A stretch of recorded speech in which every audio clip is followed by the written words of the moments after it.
ডাক্তারবাবু, আপনি আমার ভাইটাকে একটু বাঁচিয়ে তুলুন, ওকে সাপে কামড়েছে। ডাক্তারবাবু তার ফোনখানা কানে নিয়ে কাকে যেন ফোন করে বলল, শোন তো, সাপের কামড়ের ওষুধ আছে কিনা দেখ, আর ফ্রিজে যে কটা ওষুধ আছে সব কটা নিয়ে পাঠিয়ে দে এখানে চেম্বারে। আচ্ছা, সাপের কামড়ের কি প্রমাণ আছে? কি এমন দেখেছ যে ওকে সাপে কামড়েছে বলে মনে হলো? ওকে দেখে তো আমার একটুকুও মনে হলো না যে সাপের কামড়েও কাটা গিয়েছে। ব্যাপারটা কিছুটা সন্দেহজনক লাগছে।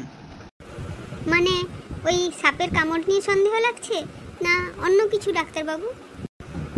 মানে ডাক্তারবাবু, বলছিলাম যে পেশেন্টের একটু নেশা করার অভ্যাস আছে।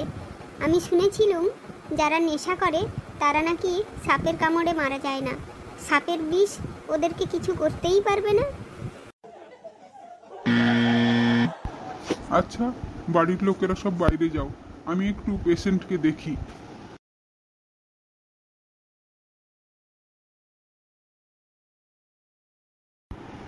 এবারে তুমি একটু উঠে বসো দেখিনি, একটু আমাকে সাপের কামড়ের এই বৃত্তান্তটুকু বলো দেখিনি বাপু।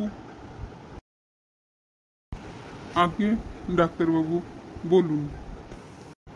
তা ভায়া, কি করা হয়?